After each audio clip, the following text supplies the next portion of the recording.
ಇಂದಿನ ಕಾರ್ಯಕ್ರಮಕ್ಕೆ ಅತಿಥಿಗಳಾಗಿ ಆಗಮಿಸಿರುವಂಥ ಆಚಾರ್ಯರ ಪಾದಾರವಿಂದಗಳಿಗೆ ನಮಸ್ಕರಿಸುತ್ತಾ, ನಮ್ಮ ಕಾರ್ಯಕ್ರಮದ ಅಧ್ಯಕ್ಷ ಸ್ಥಾನವನ್ನು ವಹಿಸಿರುವಂತಹ ಪ್ರಾಂಶುಪಾಲರಿಗೆ ನಮಸ್ಕರಿಸುತ್ತಾ, ಕಾರ್ಯಕ್ರಮದಲ್ಲಿ ಭಾಗಿಗಳಾಗಿರುವಂಥ ಎಲ್ಲ ಗುರುವರರಿಗೆ ಗುರುಪೂರ್ಣಿಮೆಯ ನಿಮಿತ್ತ ಹಾರ್ದಿಕ ಶುಭಾಶಯಗಳು.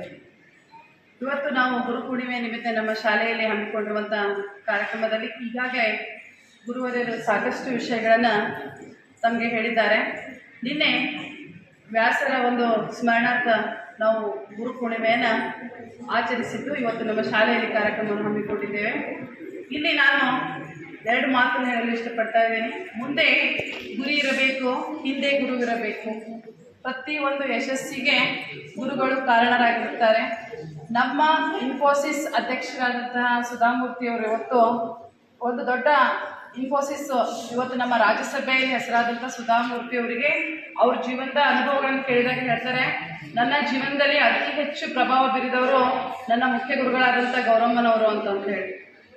ಇವತ್ತು ಪ್ರತಿಯೊಬ್ಬ ಯಶಸ್ಸಿನ ಒಬ್ಬ ವ್ಯಕ್ತಿಯ ಹಿಂದೆ ಅವರ ಗುರುವಿನ ಪಾತ್ರ ಇದೆ. ಈಗಾಗಲೇ ಗುರುಗಳು ಹೇಳಿದಂತೆ ನಾವು ಸ್ವಾಮಿ ವಿವೇಕಾನಂದರು ಅಂದಾಗ ರಾಮಕೃಷ್ಣ ಪರಮಹಂಸರು, ಮತ್ತು ಶಿವಾಜಿ ಮಹಾರಾಜರಂದಾಗ ದಾದಾಜಿ ಕೊಂಡದೇವ, ಮತ್ತು ಕೌಟಿಲ್ಯ, ಚಂದ್ರಗುಪ್ತ ಮೌರ್ಯ ಅಷ್ಟು ದೊಡ್ಡ ಸಾಮ್ರಾಜ್ಯ ಕಟ್ಟಬೇಕಾದ್ರೆ ಕೌಟಿಲ್ಯ ಅವರ ಗುರುವಿನ ಮಾರ್ಗದರ್ಶನ ಕಾರಣ ಆಯಿತು. ಹೀಗೆ ಗುರು ಭಕ್ತಿ ಯಶಸ್ಸಿನ ಶಕ್ತಿ ಅಂತ ಹೇಳ್ತಾ ಇದ್ದಾರೆ. ಒಂದ್ಸಲ ಹೇಳಿ, ಗುರು ಭಕ್ತಿ ಯಶಸ್ಸಿನ ಶಕ್ತಿ. ಪ್ರತಿಯೊಬ್ಬರು ಜೀವನದಲ್ಲಿ ಏನಾದರೂ ಸಾಧನೆ ಮಾಡಬೇಕಾದ್ರೆ ಕಣ್ಣಿಗೆ ಕಾಣುವ ದೇವರು ಅಂದರೆ ತಂದೆ, ತಾಯಿ ಮತ್ತು ಗುರುಗಳು. 1 ಅಕ್ಷರಂ ಕಲಿಸಿದಾತನೇ ಗುರು, 2 ಅಕ್ಷರಂ ಕಲಿಸಿದಾತನೇ ಗುರು. ಗುರು ಅಂದರೆ ಶಾಲೆಯಲ್ಲಿ ಪಾಠ ಮಾಡೋರಷ್ಟೇ ಗುರು ಅಲ್ಲ, mother is the first teacher ಅಂತ ಹೇಳ್ತಾರೆ. ನಿಮ್ಮ ಅಮ್ಮ ಕೂಡ ಗುರುವೇ.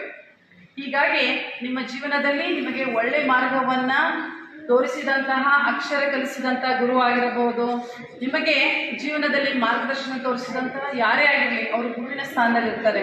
ಹಾಗಾಗಿ ನಿಮಗೆ ಗುರುವಿನ ಬಗ್ಗೆ ಒಂದು ಭಕ್ತಿ ಇರಬೇಕು, ಅದುವೇ ನಿಮಗೆ ಶಕ್ತಿಗೆ ಕಾರಣವಾಗುತ್ತೆ ಅಂತ ಹೇಳ್ತಾ ಮಾತನಾಡಲಿಕ್ಕೆ ಅವಕಾಶ ಕೊಟ್ಟಂಥ ನಮ್ಮೆಲ್ಲರಿಗೂ ಧನ್ಯವಾದಗಳು.